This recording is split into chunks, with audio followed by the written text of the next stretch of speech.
everyone. Today I'm going to give you an objection handler for one of the more common expired objections. And in many parts of the country, we are seeing more expired listings. Expireds are so exciting because they're actually easier for you to list than a for sale by owner. FSBOs may be easier to talk to because a brand new expired is usually kind of a little bit crazy and angry, understandably so. Where FSBOs are more, they offer to pay a commission, they ask if you have a buyer, they talk to you, whereas an expired can hang up on you very, very quickly. So, the common expired objection that I want to help you learn how to master how to handle is I'm not selling anymore, or I'm taking it off the market.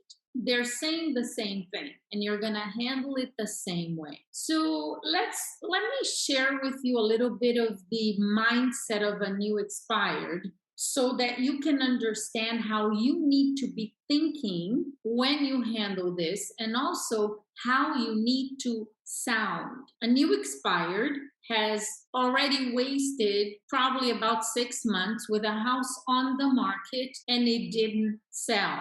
In order for you to take listings right away from an expired, you need to call them on the morning that they expire. That's when you have the highest probability of setting an appointment and actually going out and taking a listing the same day. Now, if you've ever called a new expired on the morning they expire, you know you're not the only agent calling them unless you live in a town where you're the only realtor.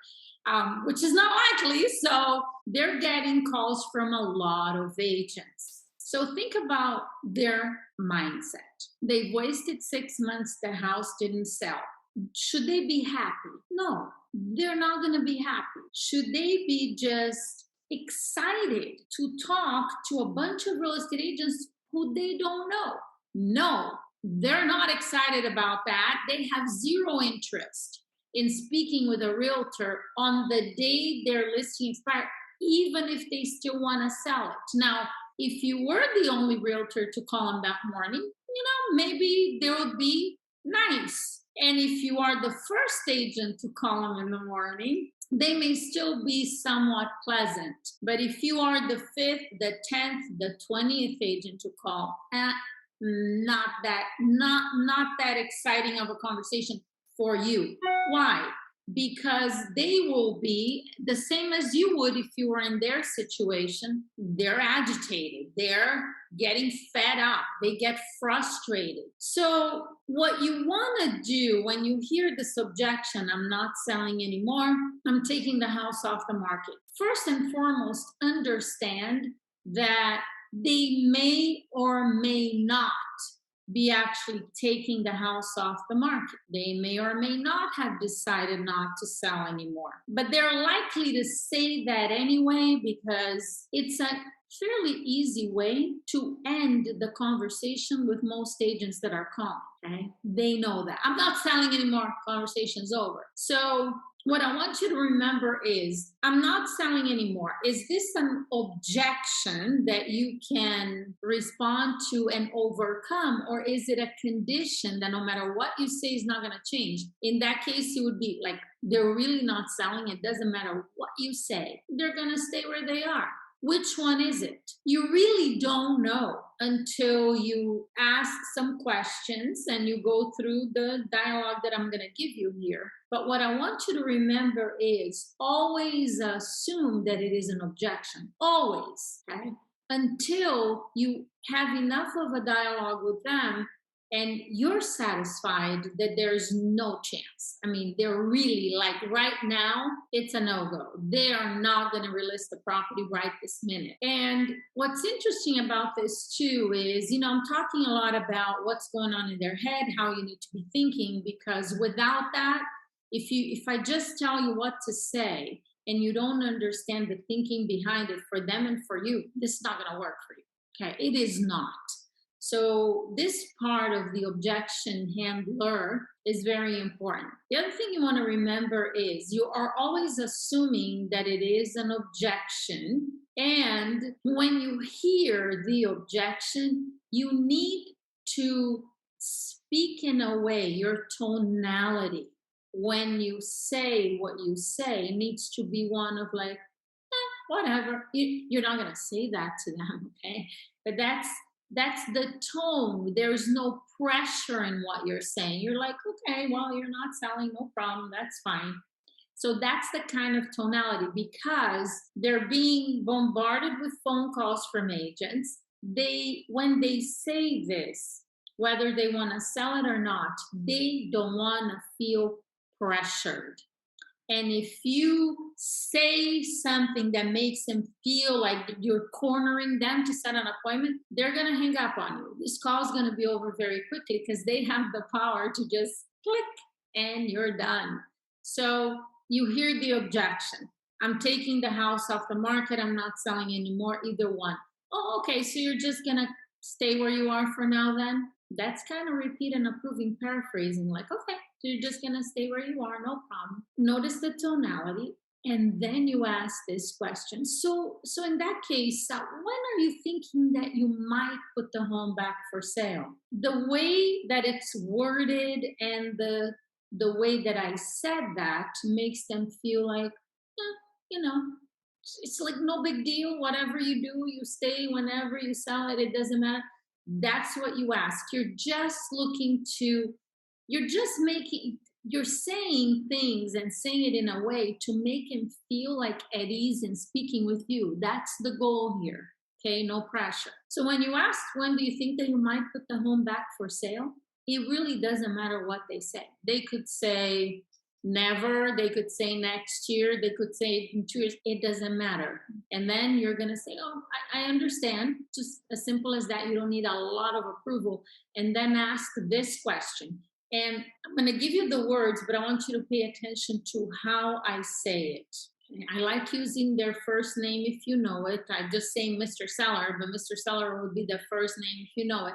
So, Mr. Seller, I'm curious, if you were absolutely confident that your house would sell, would you consider putting it back on the market now? That's it. Now you wait. This sequence of conversation here, okay, the dialogue here, it will cause a seller who's even remotely thinking that they might sell anytime in the near future to question, if I were absolutely confident, subconsciously they're thinking, how is that possible? I just waited 6 months, my house didn't sell. I don't, they have a story in their head as to why it didn't sell. It doesn't matter what it is. Bottom line is, most expireds are not confident that the house would sell. So when you say this and you say it correctly, if this is an objection, chances are they'll say, well, what do you mean by that? Or how, what are you talking about? Or they will say something other than no. And that's your opening to continue this conversation and then set an appointment. Because if they're thinking that they would sell if they were confident, they still want to sell. They lost hope. Okay? Expireds are kind of hopeless because they think all agents are the same. And I had an agent and that agent did this and that or didn't do whatever. It doesn't matter what the story is, but they're hopeless. And your job in this conversation with them is to give them hope, to speak confidently about getting the property sold so they feel confident. The opening line, my opening line for an expired is, I'm sure you know your house came off the market today and I'm calling you because I am confident that I can sell your home and I'd like to meet with you for just 30 minutes and show you exactly how I can do that. Would 3 o'clock work for you today? Would 4 be better? So this confident conversations, it's the opening line. So this I'm not selling anymore would be something that they say to you after the opening line. The conversation that I gave you, it's going to lead back to you're confident that you can sell this home. And if they were absolutely confident, would they consider it? Would they consider doing it now?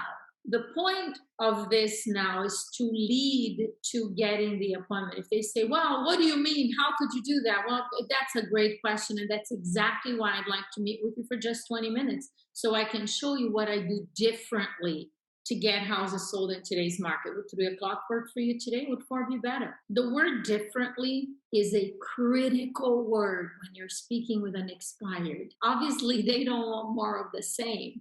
And some of them may even say, well, if you have a buyer, let me know, but I don't want to list the property. That's also a great opening right there. Because now, what is it that they're saying to you? They're saying, I want to sell. That's what they're saying. So, what I hear you saying, Mr. Seller, is you don't want to list the property and obviously not have it sold because you've already done that. You don't want to waste any more time, but you're still interested in getting your home sold. Is that correct? So, you see how they're telling you they want to sell. So, now it's back to giving them hope, making them feel confident that you are the right agent and you know exactly what to do to get this house sold. That's how you overcome this objection and set expired appointments. I trust that this helped you. I'll see you soon.